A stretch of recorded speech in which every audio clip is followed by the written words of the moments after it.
อี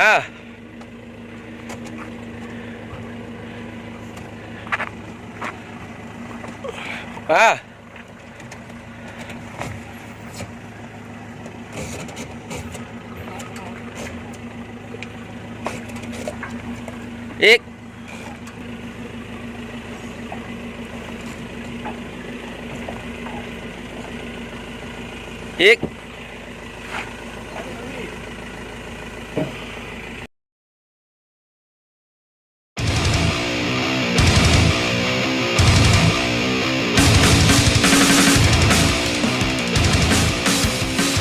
เอเบฟิชชิ่งชาแนลมาแล้วครับสวัสดีครับผมสวัสดีท่านผู้ชมทุกท่านนะครับตอนนี้ก็เดินทางมาตาเรือลงนะครับเรือลงเซนหมดละอยู่ที่ลำน้ำปิงนะครับแถวอำเภอลี่นะครับก็จะวิ่งไปหน้าเขื่อนภูมิพลเลยประมาณ 7-80 กิโลนะครับก็ระยะทางไกลพอสมควรน้ำมันเตรียมมา105 ลิตรนะครับหมูว่าจะปอก่อไปกับว่ากะจะนอนข้างคืนนะครับตามล่าหาชะโดหากระสูบนะครับตีเหยื่อปลอม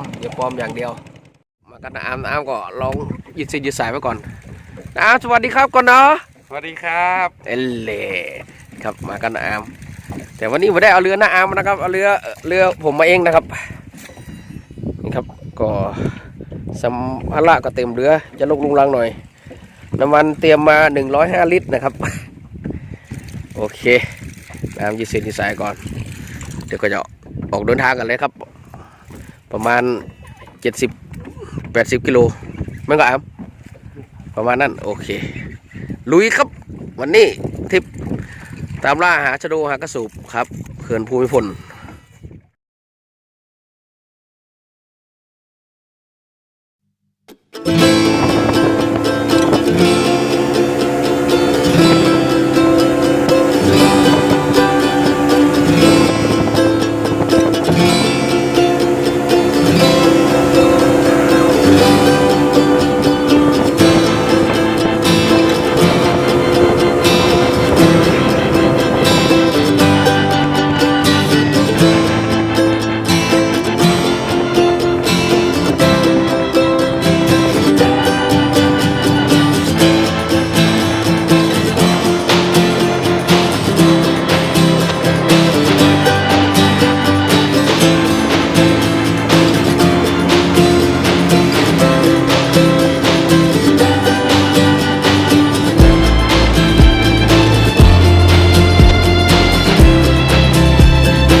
ครับ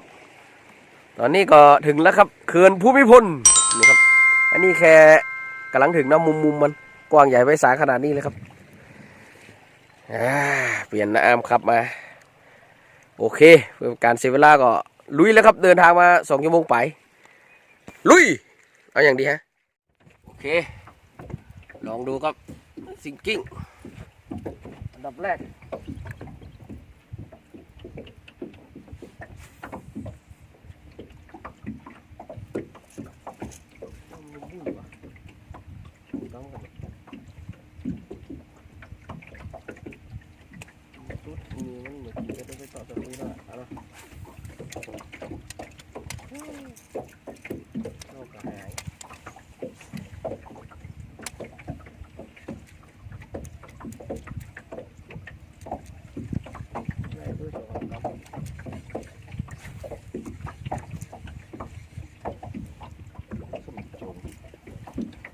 ใหญ่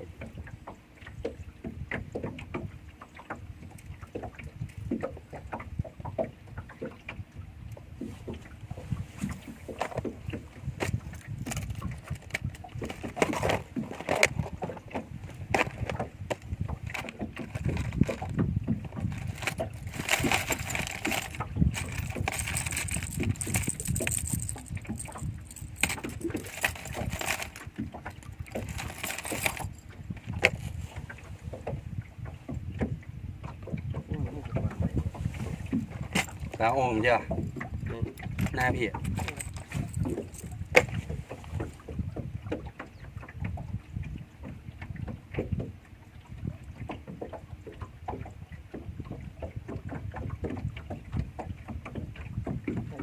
สวยหน้ามีนะ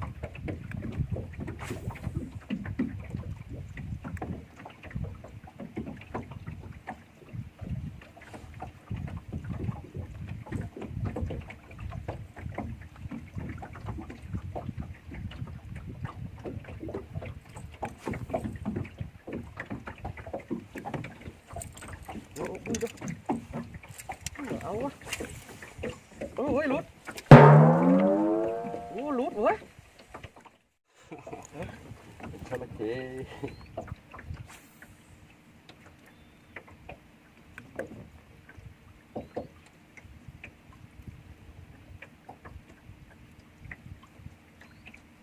หลุดดูมันมีกับอ้ามันครบเฮ้ยหันตัวมาอยู่อ่ะมันต้องครบแม่งอย่างอื่นอ่ะ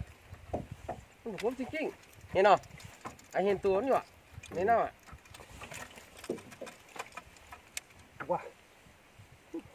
ดีก็ได้นะครับ ลองซิงกิ้งแล้วครับไล่มาแต่บักกัดนะครับเอาอาจจะมาถึงสายไฟแดดฮอดลองสปูนเหรอไมโครสปูนอาจจะลงสปูนหมดแล้ว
นี่ครับได้ผลครับสปูนดูว่าเจ๊ไมโครสปูนมาก่อนนะครับตัวปานกลางได้ผลจัดตัวแรกวันละครับกระสูบเขื่อนพ่อเขาฝากความหวังไว้ผมด้วยเขาบอกมาเอาป่ากระสูบไปลาปีใหม่โอ้ขอกำลังใจนะครับ ตัวที่สองตามมาติดครับกระสูบใหญ่กว่าตัวแรกนิดหนึ่งลุยต่อ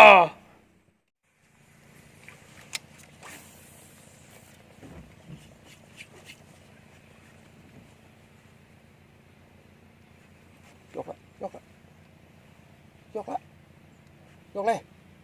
ยี่ป่ะ มันตัวตึกพี่ เนี่ย แล้วมันเห็นมันปักบึกอ่ะ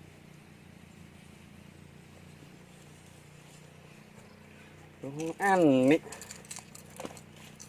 รู้ว่าขาลึกเขาได้ว่าหิน ออกเนี่ยกระสูบเจ้าตัวญี่ปุ่น2-3ตัว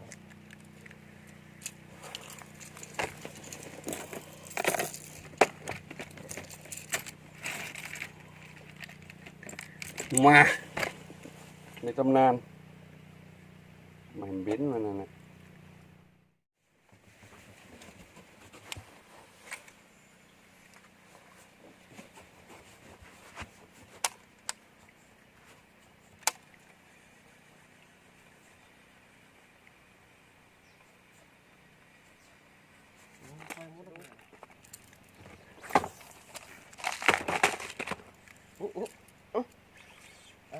เอาลองปีซะ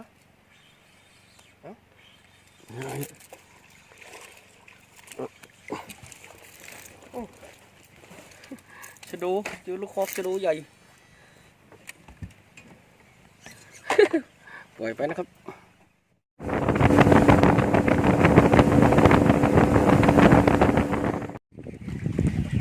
ควายมากก่อนเตียงก็ลมแห้งนะครับแดดฮอดขนาดมาแอบอยู่ตามลมดอยนะครับกับปั่นสักพูดมีอย่างเยอะนะครับ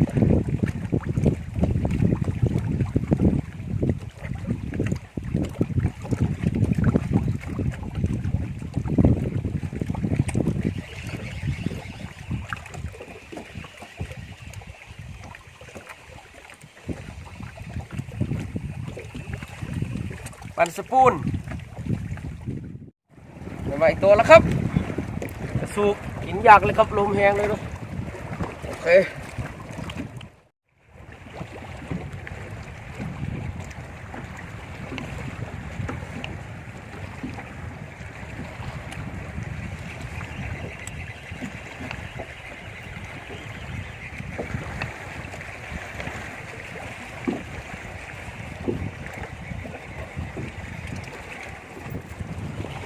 ว่ามาตัวแล้วครับ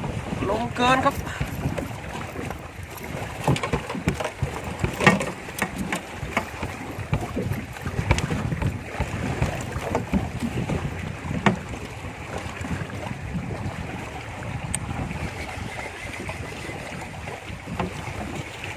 งามอยู่พอได้อยู่ลุยปั่นสปูน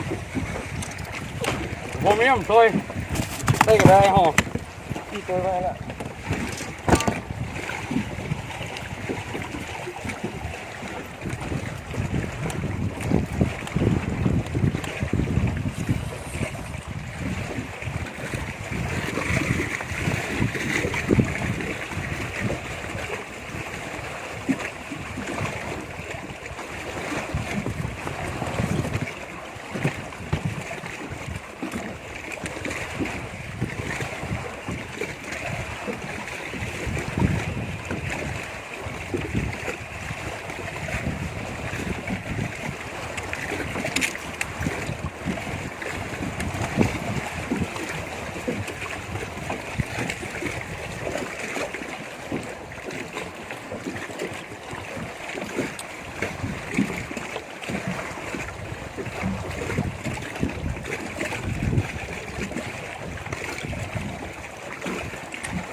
ตัวแล้วครับเต็มปากสปูน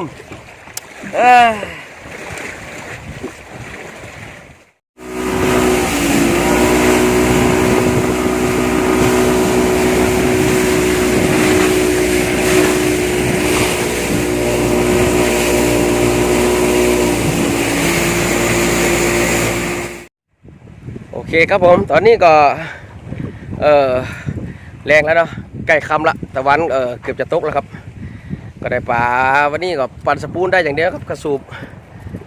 น่าจะ10 กว่าตัวน้อยๆนะครับวันนี้เราจะพักกันตรงนี้นะครับแปรด้านหลังผมนี่เลยแปรแพน้าป้อมลมแรงครับขนาดครับตอนนี้เจ้าของแพชื่อน้าป้อมนะครับเราไปพักกันตรงนี้1 คืนแล้วตอนเช้าก็มีเวลาแหมเกินวันนะครับก่อนที่จะวิ่งเรือออกไปแหมนะครับโอเค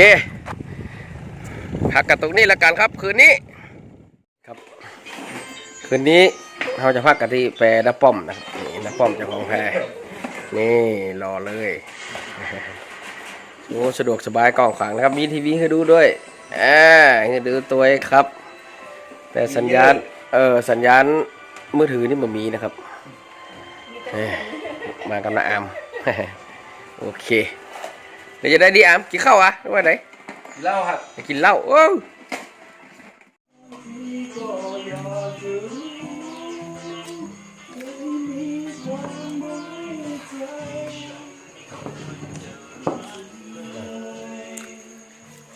ถึงเวลามื้อค่ำนะครับกินข้าวกันครับผมเดี๋ยวดูกินกันหลายอย่างเลย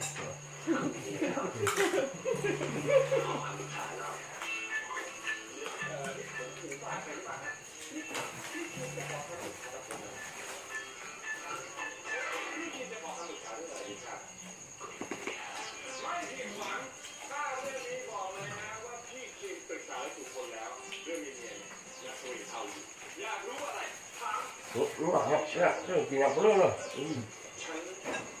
หนูเราเนี่ยคือวันนี้รู้แบบรู้เลย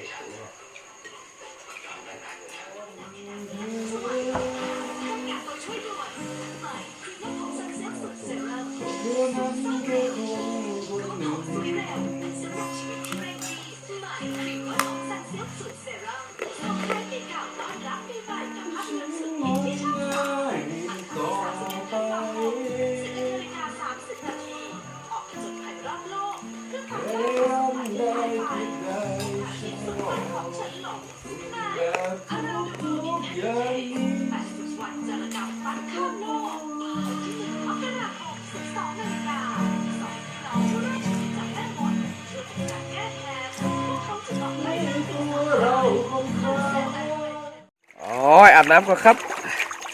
แต่โอ้โหในกล้องอาจจะไม่เห็นนะครับปลาสักวาดมาเต็มเลยนะครับปุดโตถ้าตักหน้ามามาดูดีๆเนี่ยมันเอาโหดตัวนี่ปักได้เลยเนี่ยน่าว่าเย็นนะครับสักวาดมาเต็มเลยครับโอเคครับตอนนี้ก็เวลาเกือบ3 ทุ่มเลยนะครับก็ง่วงนอนแล้วเนาะพรุ่งนี้มีเวลาแหมตีปลาแหมเครื่องวันนะครับก็วันนี้ก็จบคลิปไว้ก่อนนี่นะอามก็เดี๋ยวก็จะเข้านอนนะครับปุ๊บได้กะประมาณตี 5ตื่นมาพรุ่งนี้มีเวลาเครื่องวันก็ต้องขยันกว่าเดิมนะครับปลากำลังได้แค่ประมาณ10 ตัวอยู่โอเคครับจบคลิปวันนี้แล้วก็ครับผมก็เจอกันใหม่คลิปหน้าวันพรุ่งนี้ครับโอเคครับผม